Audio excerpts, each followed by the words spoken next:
मैं प्रीति और आप देख रहे हैं लाइव भारत न्यूज खबर वाराणसी से। देश में हो रही लगातार आत्महत्याओं को लेकर पूर्व विधायक अजय राय ने की खास बातचीत। देखिए हमारे संवाददाता अभिषेक दुबे की रिपोर्ट। हाँ सर, ये प्रदेश में जो हत्याएं हो रही हैं इस समय, क्या ये बेरोजगारी की देखा जाए या किस तरह से ये लोग आत्महत्या दिन पर दिन करते चले जा रहे हैं, हत्याएं होती जा रही हैं? देखिए, उसका मूल कारण है ये जो दिन प्रतिदिन घटनाएं घट रही हैं। चाहे वो लोग सुसाइड कर रहे हैं, चाहे वो संपत्ति को लेकर, प्रॉपर्टीज़ को लेकर या इन्हीं अन्य कारणों से जो घटनाएं घट रही हैं, हत्याएं हो रही हैं, उसका मूल अब बता दूं, कहीं न कहीं उसकी एक उसमें अर्थव्यवस्था है, ज़मीन की चीज़ें हैं। जो जैसे मैं बता दूं कि जैसे 4 भाई थे तो 3 भाई बाहर रहते थे, कमाते थे, बॉम्बे, दिल्ली, राजस्थान, गुजरात एक कमाता था, एक भाई गांव में रहता था, घर की खेती करता था और व्यवस्था देखता था। और उससे पूरे परिवार की एक क्या बोला जाए, पारिवारिक जो सारी चीज़ें थी परिवार के, भाई, बड़े भाई, छोटे भाई, जो मर्यादाएं थी वो सब बची थी और बंधी हुई थी, क्योंकि सब लोग बाहर रहते थे, कमाते खाते थे और जरूरत पड़ने पर जब शादी विवाह होता था तो सब लोग आते थे। आज इसी की क्या हो गई, मोदी जी ने जो अनियोजित तरीके से लॉकडाउन किया कि वो बस 12 बजे रात से 24 तारीख की 12 बजे रात से कोई भी चक्का नहीं चलेगा, सारी ट्रेनें, जहाजें रोक दी जाएंगी।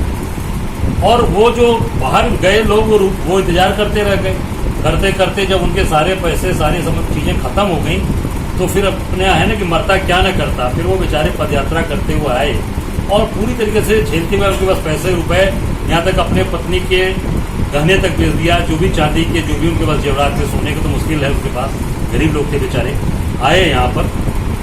और घर में जब वो आए हैं तो घर में वो एक भाई यहाँ रहता था, 3 भाई और आ गए, उनके परिवार आ गए। अब वो चीज़ें दिन प्रतिदिन चीज़ें बढ़ती जा रही। उसी का नतीजा है कि कल बनारस में 3 या 4 जगह, जहाँ तक मेरी जानकारी है कि सुसाइड हुए हैं, 3 जगह सुसाइड हुए हैं। एक सप्तसागर में कोई बच्चा यादव करके था, उसकी बॉडी जब भागने लगी तो वहाँ के उसके मकान मालिक ने सूचना दिया। दूसरा कोई एक सिगरा थाना अंतर्गत है, वहाँ हुआ। एक जयपुरा में हुआ है और एक चोलापुर में भी हुआ है। 4 बनारस में हुई घटनाएं। और जहाँ तक मेरी जानकारी है कि आज पूरे उत्तर प्रदेश में 11-12 जगह हत्याएं हुई हैं। पहली घटना घटी है बिजनौर में, यहाँ पर गोली मार दी गई है। दूसरा रामपुर में, यहाँ पर भी गोली मारी गई है। बाराबंकी में पिता ने पुत्र की गला रेत कर हत्या कर दी टिकैत नगर में। हापुड़ में यहाँ पर भी इसी तरह फावड़े से मारकर युवक की हत्या कर दी गई। सुल्तानपुर छत पर सो रहे युवक की धारदार निर्मम हत्या कर दी गई। बांदा के अंदर बुजुर्ग की ईंट कुचल कर हत्या कर दी गई। अतर्रा में, बुलंदशहर में भी यही हाल हुआ है, गोली मार दी गई, हत्या। प्रयागराज में माँ ने अपने बच्चों की गला काट कर, देखिए ये सबसे मार्मिक चीज है कि प्रयागराज में माँ ने अपने बच्चे की गला काटकर हत्या कर दी। फूलपुर कोतवाली का ये मामला है। और बदायूं में 5 दिन से लापता व्यक्ति, उसका शव मिला है।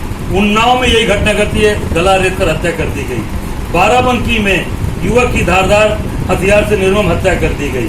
पुलिस मतलब वो सारी हैदरगढ़ के अंदर भी यही घटना घटी है, युवक की हत्या हैदरगढ़ के अंदर कर दी गई। तो ये लगातार पूरे प्रदेश में भूचाल सा आ गया है।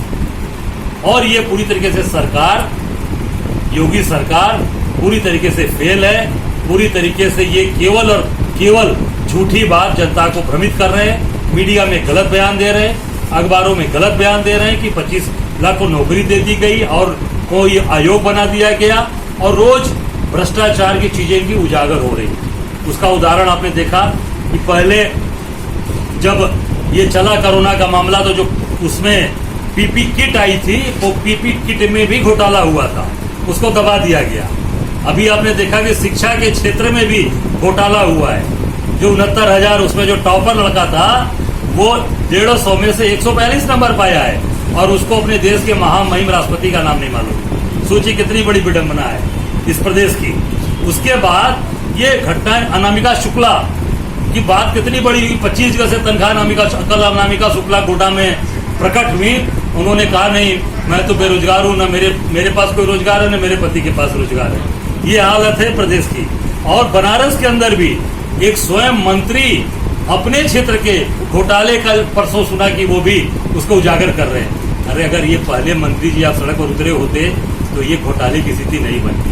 मैं भी अपने क्षेत्र में 5 बार विधायकी किया हूँ और एक काम की मॉनिटरिंग हम लोग करते रहे हैं। तो घोटाला कहाँ से होगा? मंत्री भी रहा हूँ, तो घोटाला कहाँ से होगा? इसका मतलब मंत्री जी सो रहे थे, अब जब जनता जागी है, लोग जवाब ले रहे हैं इस महामारी में, इस बेरोजगारी में, तो वो जनता को दिखाने के लिए कि मैं बड़ा ईमानदार हूँ, बड़ा कर्मठी हूँ, इसलिए अपने ही सरकार का भ्रष्टाचार खोलकर अपने मियाँ मिट्ठू बन रहे हैं। तो ये पूरी तरीके से सरकार फेल है, कानून व्यवस्था पूरी तरीके से ध्वस्त हो चुकी है, भ्रष्टाचार चरम पे है। मैं समझता हूँ कि इस पे कांग्रेस पार्टी का पूरा स्टैंड क्लियर, हमारी नेता प्रियंका गांधी का इस पे स्टैंड क्लियर है कि हम सब लोग ये पूरी धर्मता के साथ लड़ाई का, हमारा एक कार्यकर्ता इसका जवाब देगा। सर, अभी बात की जा रही है एक संपूर्ण लॉकडाउन बढ़ाने की, तो 15 जून से कुछ चैनल पे भी ऐसा चला है कि 15 जून से बढ़ाया जाएगा, तो किस तरीके की स्थिति जो अभी जितनी मौतें हुई हैं? अरे भाई आप देखो ना, रोज प्रतिदिन चीजें बढ़ती जा रही हैं। और जब राहुल जी ने इनको कहा था, हमारे नेता राहुल गांधी जी ने, कि भाई इस पे तत्काल, इस पे तुरंत इस पे कार्रवाई होनी चाहिए, एक्शन होना चाहिए, जब उन्होंने बोला, मुझे लगता है शायद 12 फरवरी का ट्वीट था उनका, और उसके बाद 19 तारीख को मोदी जी बिहार के चुनाव के लिए बाटी चोखा खाकर दिल्ली हाट में वो बिहार का संदेश दे रहे हैं। तो क्या हुआ, जब आप उस समय राहुल गांधी जी के बारे में तमाम तरीके के लोगों ने टिप्पणियां की, और उसके बाद में वो तो लगातार चला ही, पर मुझे लगता है कि इस पर अगर पहले से प्रभावी कार्रवाई की गई होती, जब राहुल जी ने कहा, तो ये सारी चीजें रुक जाती। अब तो चीजें बढ़ चुकी हैं, बहुत तेजी से बढ़ रही हैं, और इसमें बड़े बड़े लोग शामिल होते जा रहे हैं। देखिए ऐसे ऐसे लोग आ गए हैं कि जो अपने बड़े बड़े नाम जिनके हैं वो भी इसमें शामिल है, उनको भी कोरोना हो रहा है। एक विधायक अभी तमिलनाडु का मैंने देखा, एक विधायक स्वर्गवासी हो गए डीएमके के। तो ये चीजें बढ़ रही हैं। मैं समझता हूँ कि सरकार आत्मनिर्भरता की बात प्रधानमंत्री जी ने कह दिया है, अब देश की जनता आत्मनिर्भरता की तरफ बढ़ रही है। बाबा विश्वनाथ से यही हम लोगों ने कल जाकर कामना की। मैं फिर बाबा विश्वनाथ से कामना कर रहा हूँ कि इस देश की रक्षा करें, काशी की रक्षा करें और सबको सद्बुद्धि दें।